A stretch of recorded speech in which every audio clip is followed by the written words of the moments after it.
So I'm making a vise of sorts.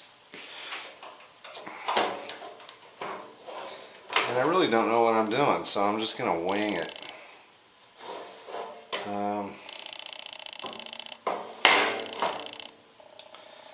I think this is going to be the back jaw.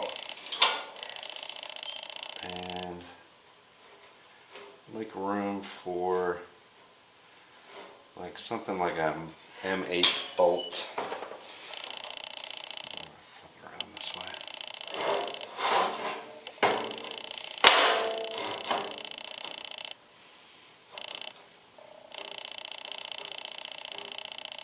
I should take that burr off.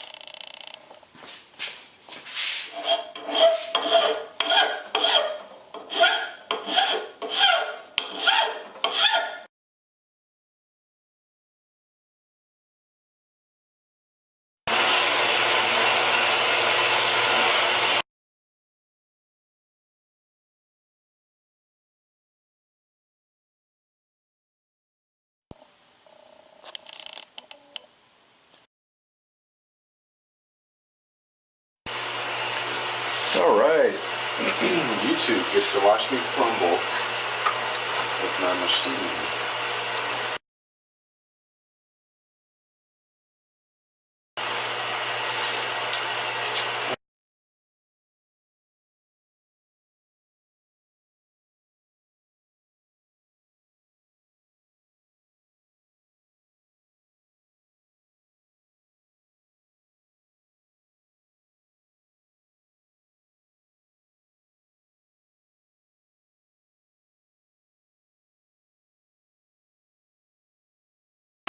And that can sit up against my vise, like, whoa, yeah, that's some really good camera work. So that flat sit against my vise like this, so I get less denting, because this is hard, it may be harder than this.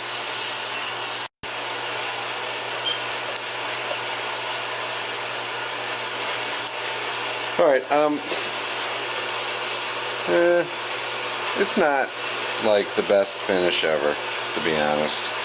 I'm using the smaller end mill because I want this to be pretty flat, and the larger tools tend to do a little bit more deflection than this mill. But it is what it is.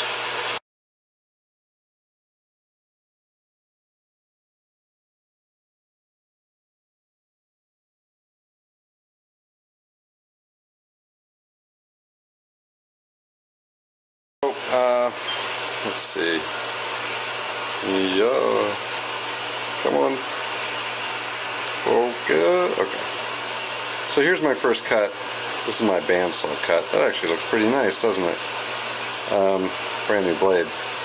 And then here's my my second pass. So I'm going to go ahead and clean up and do my other setup.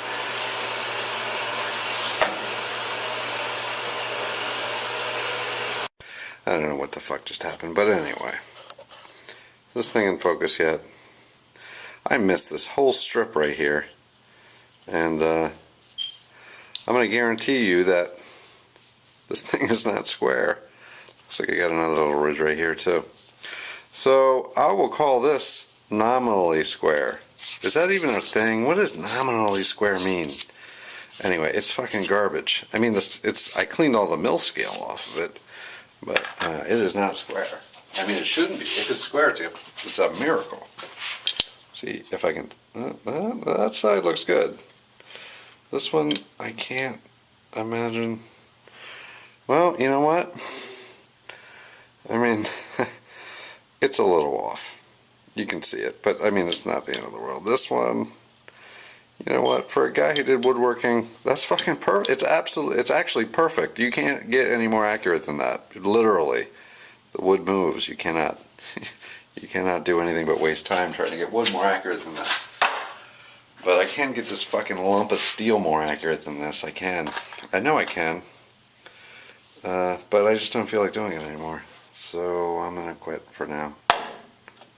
Can I put it Like here. It's pretty, isn't it?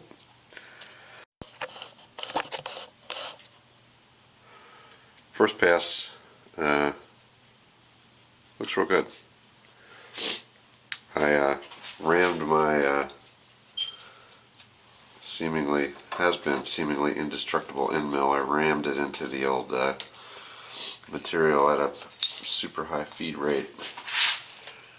I think it survived again. More disasters survived by the super end mill. Alright, so you may see something not great about this. And it turns out I laid out my bolt holes for these guys without taking into account the countersink for the cap. So I don't have a 9mm end mill. These are like 8.5 something. So I'm using a 9mm drill. And I'm going to chase that with an 8mm end mill to mostly level this out so that the seats sort of properly. It should center, which I guess is good, but I did not want to have this anywhere near this close, and this has deformed the face. Now the good news here is this is going to get a jaw face anyway, so I don't think it's the end of the world. I just got to figure out a way to make sure I can get this flat. Whoops. So I'm starting to clean up the back jaw. More boring stuff. Here's my setup. So I just took another pass, but you know, I'm really new at this, so there's more I don't know than I know for sure. I just went over to the FSM wizard. I don't know why I had it stuck in my head that I needed to run the 6mm carbide. You know, I mean, I thought I was topping out about 800 RPMs, but I just plugged it into a feeds and speeds wizard for hot rolled steel, which I don't know I really don't know what this material is. And the thing said 1400 RPMs, so I did this pass at that much higher rate, and it doesn't seem, I mean, the chips look better for sure.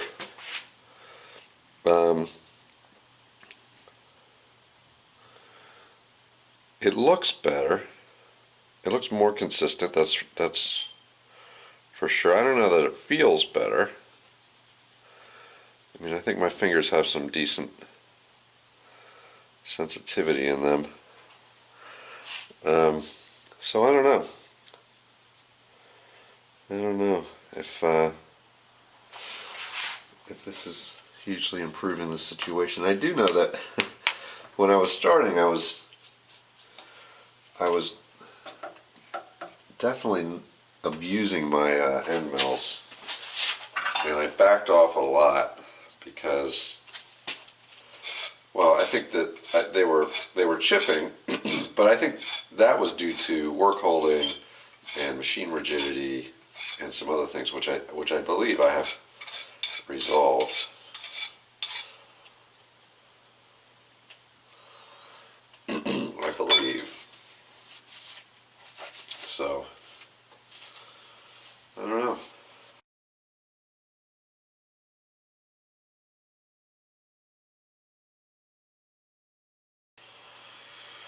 Yeah, I don't know why I left the camera recording. It's possible. I believe that I have something amazing to say while I'm cleaning up this vise every time. I don't know why. Maybe there's something. Maybe it's in there. Maybe I just gotta wait for it to come out. And if I keep trying, I'll have something like super profound that'll come out of there, and then I'll be like, I don't even know what would that do for me. I don't think I'm too worried about the fame that might bring me. Really, I don't want to be famous. don't think fame's any good.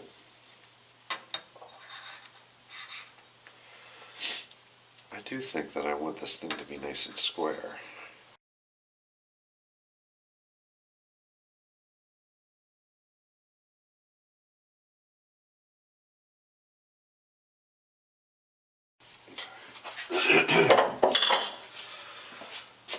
Am I still recording? Oh yeah, good. Got the phlegm in my throat on camera. That's hugely important.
I'm just, I put this really stubby little 1/2-inch cutter in here. This is a carbide. This is a resharpened cutter I bought off of eBay. And I just want to compare my results against the 6mm cutter, which, you know, it's going to create less cutting forces, but the cutter's less rigid. So, you know, there's some kind of trade-off there where the machine rigidity becomes the most important factor, and I'm going to try to figure that out while I cut this piece.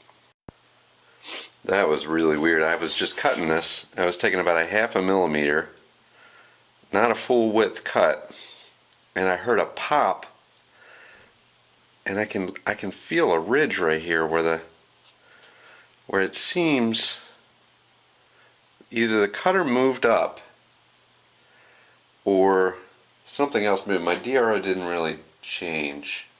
You know what, it did? Did it? I can't tell.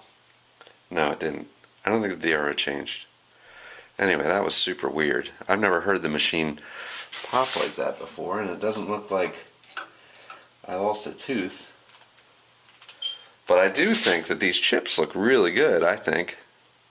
They're probably some of the best chips I've ever made. But you know what? I don't know what I'm doing. Yeah, I think the cutter actually moved up in the collet.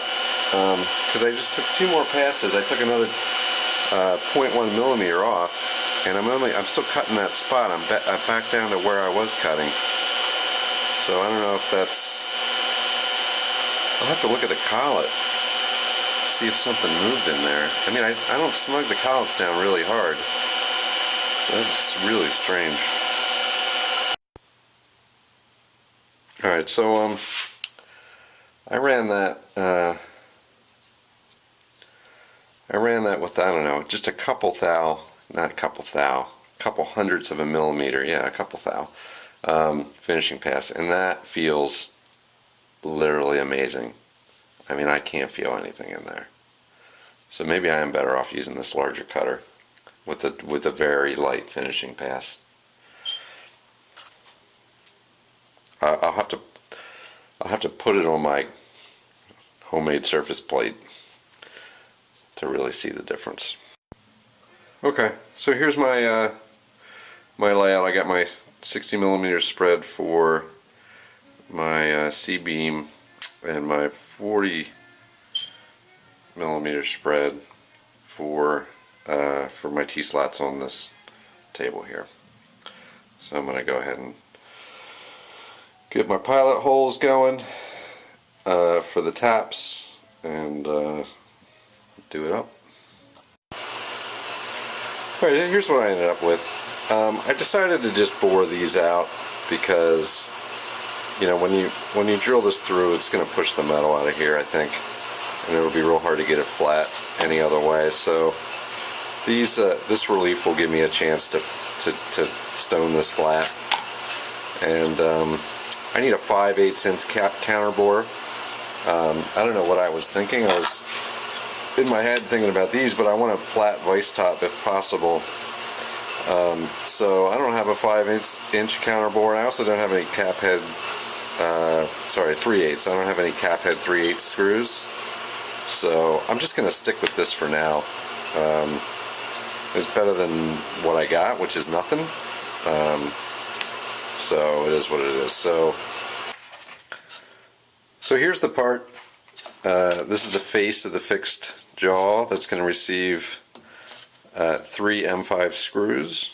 There's a 1mm relief, and this is just a hair over 10 millimeters. So I can slot out the jaws to receive that, and it'll give me some registration if I make it a nice tight fit, if I choose to. Alternatively, I can just flip it around, kind of almost, unfortunately, this is the piece I had, and it was plasma cut, so I just, I've got this corner hanging out here, but I think it's okay. Anyway, alternatively, in a worst case situation, I could flip it around, but I don't really ever see the need of doing that.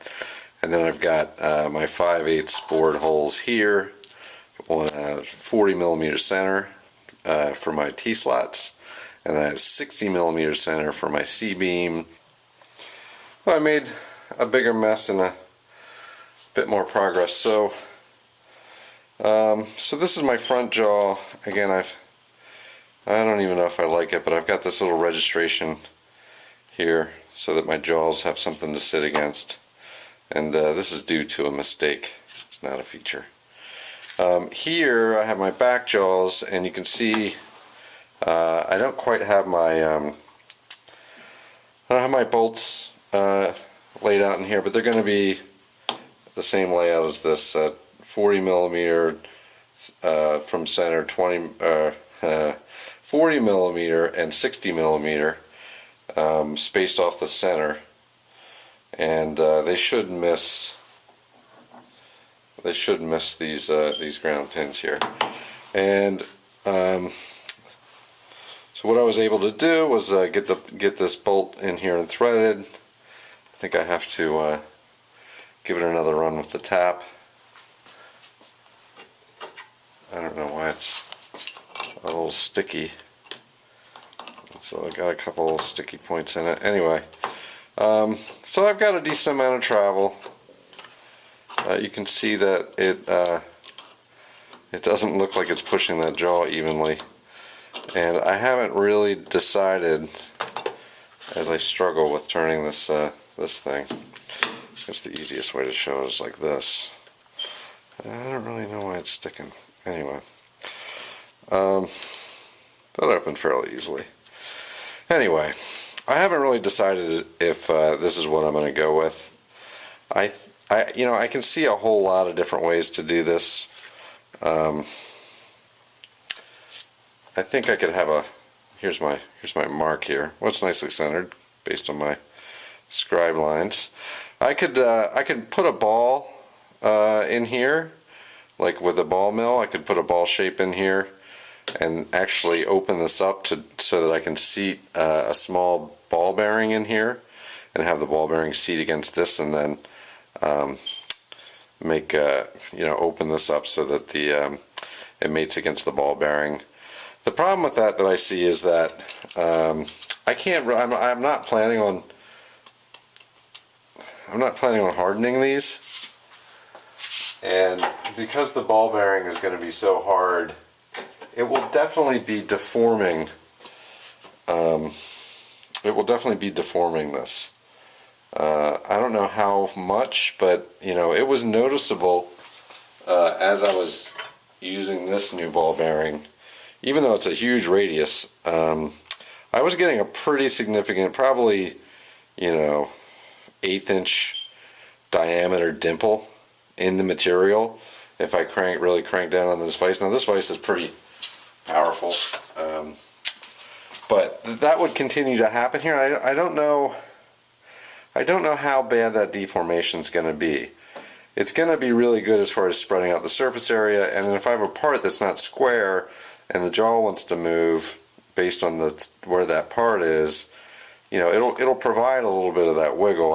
I think that's good.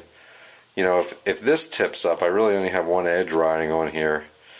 But yeah, I don't know. I haven't seen anybody else do anything fancy with the way that this pressure gets applied in these type of jaws. I mean, this is just a baby jaw anyway, and it's going to be sitting on that, you know, kind of crappy aluminum. Mostly it's going to be used on that aluminum C channel. I'm gonna grab a piece. This is the intended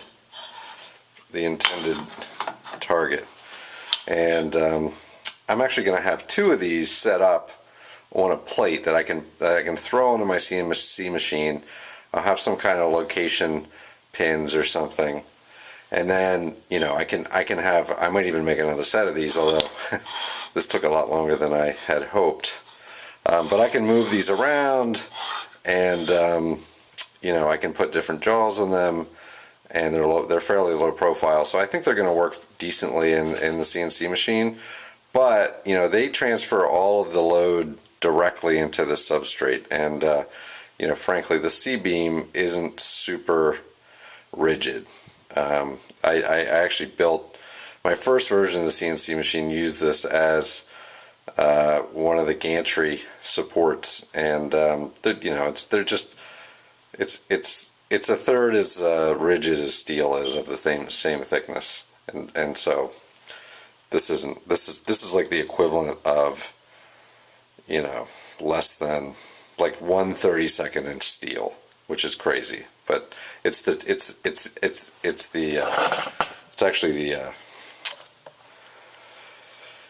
size, it's the outer profile here and the interior kind of support pattern that gives it its strength. It's surprisingly strong for what it is, but it's not super strong, and I would need to make another plate to mount these on if I was really going to want to apply a whole lot of clamping force. And that's one of the reasons I actually went with this 3/8/16 bolt as the pusher for the block, because I could almost even go with probably 8mm, but you know, you want to balance the ability of the clamp to clamp with the ability to deform the substrate of the clamp. Anyway, so yeah, so that works. I got to drill these holes in here. I got to drill the matching holes here. I don't have the cap head screws for the you know, if I do choose to mount this on my milling table. So I got to order those.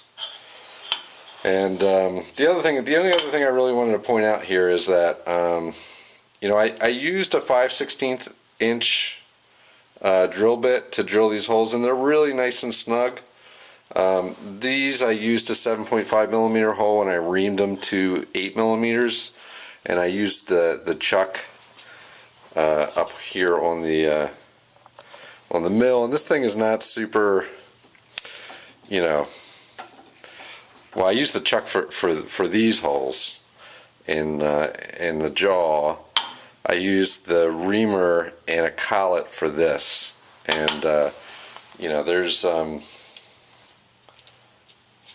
it's a good fit, but you know, there's some wiggle in there. I wouldn't call that a precision fit. It's just, it's not good enough. And I don't know if these are ground. These are yeah, these are 10 under, so maybe it's actually a decent fit. It might be a decent fit on both sides, because I think this is 7/82 is true 5/16, and the 8mm, this is 10 under.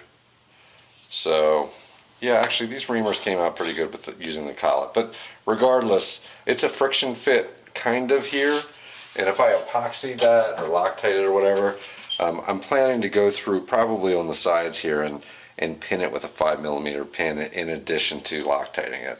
So I mean, the thing should be pretty bulletproof. I'm also debating whether or not it's worth the effort to actually make a jaw for this. I don't know if it's worth the effort, like to match this jaw setup. It probably is worth the effort, because if I need to make some soft jaws for a fixture, you know, I can always put them back in here, and it's going to register to something. I don't have to do anything fancy, at least for the height. So that's my thinking. Anyway, I got more done tonight than I thought. Still at least 4 holes, 5, 6, 7 holes. Yeah, 7-ish holes. I just noticed my spacing here is kind of crap, because if I do want to put those jaws on there, I go right into my pins, so I have to change the spacing on these jaws. That's not good. Maybe. I don't know. It is what it is. I'm rambling at this point because it's like late. I'm covered in grease, and this took way longer than I thought. But, you know, it's metal, and I cut it with a machine. So I guess that makes me feel good. Anyway, thanks for watching.